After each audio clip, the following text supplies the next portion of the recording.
the first question's to you both.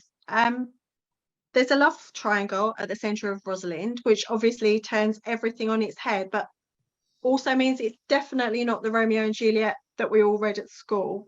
I just wondered, in terms of having that freedom to play with the story, how you guys approached finding your Romeo and Juliet. Kyle, do you want to go first? I mean, I really, it was all there for me. It was all there in the script and in the words. I mean, just from the audition, I knew exactly who this person was, and then just seeing everyone on set, I was like, and their performances, I was like, okay, perfect. Yeah, my character is honestly a lot like the traditional Shakespearean version, because if you read it and you try and you kind of up against reality, these kids are clueless, and I feel like my character is an embodiment of like the actual Romeo, who is actually a clueless individual. So I just kind of ran with that. And it definitely felt much more like one of Shakespeare's comedies. You both got to play with some physical comedy. You both got to really embrace that more joyous side of it, I guess. Isabella, what was your experience?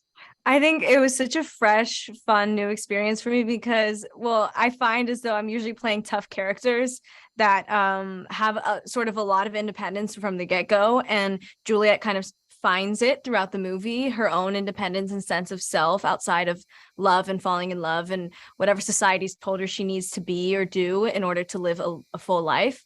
And I think Rosalind, even though it starts off as kind of like a toxic relationship, I think it grows into something beautiful once the truth comes out. They're both amazing, incredible individual women. Absolutely. I mean, it struck me actually that in the 10 years that your career spanned, there has been a real evolution for the kind of roles that are available for young women, and the breadth of, I guess, expression and complexity, the diversity. Have you noticed a change in the caliber of roles that you're being offered? Absolutely. I don't know if 10 years ago they would have, went to a Latina woman and offered the part, for a leading role in such a, huge movie like this. I felt honored that they came to me with such excitement, and I was like, "Are you sure you got the right person on the phone?" Like, I'm very honored, obviously, but I didn't see it coming. And I think it's great that we're headed in such a good direction, in my opinion. And there's so much diversity in this movie, and it's very refreshing. It's very nice to see. Absolutely. Now, for both of you, you're about to make massive steps into whole other universes. Obviously, Shakespeare is kind of a classic of the literature of the past. You're both moving into new universes. Kyle as a master of the universe, and Isabella, you're moving into the Spider-Verse. I wonder how you both felt about, well, if we can kind of slightly spot the duality of your roles. You've both had to take on roles that have some duality. How has that experience been for both of you? I'm so excited for Isabella. I'm just like, when I heard that, I was through. That was the best idea I think Marvel ever made. you know, Thank I'm, you about her, yeah. I'm I'm excited for her. I'm not at it, I can't really say much. I'm still filming, actually. We're not finished yet. But there are theories out there, and some of them are right and some of them are wrong.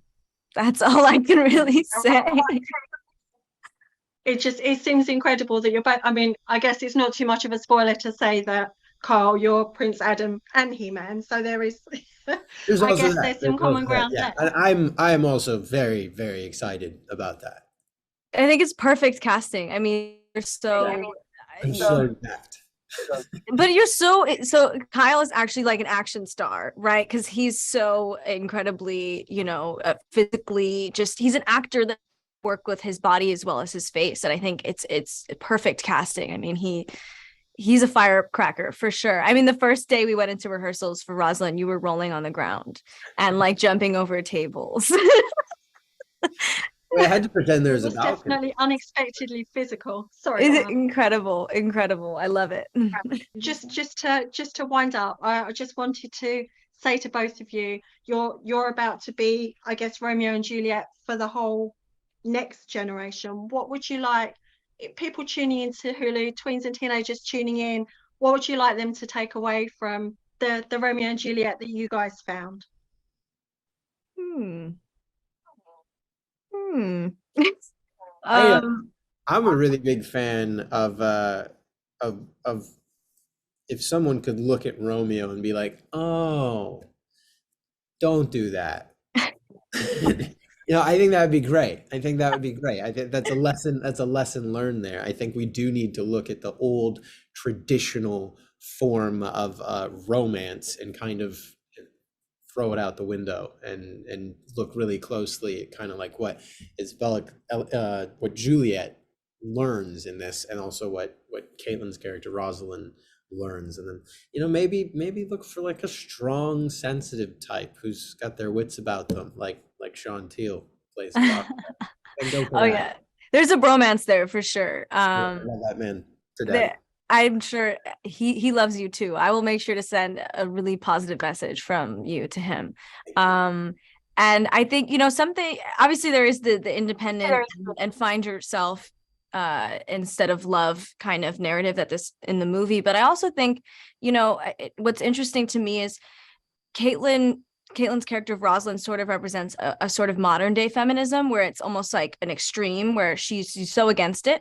But what I love about Juliet's character is that she's so sensitive and sweet and gentle and still she carries very feminine traits about her, but she's still a very strong woman. And I think that in modern feminism, we also need to leave room and space for people who are delicate and feminine, who are also independent and strong. I think that's, the beauty of being a woman is our ability to do both simultaneously. And that's what I love about Juliet's character. That is an absolutely perfect note to end on. Thank you both so much and best of luck. Thank you. So nice to meet you. Ladies and gentlemen, you're watching Hey You Guys! Hey You Guys, huh? Hey You Guys. Is that from the Goonies? Nice. Hey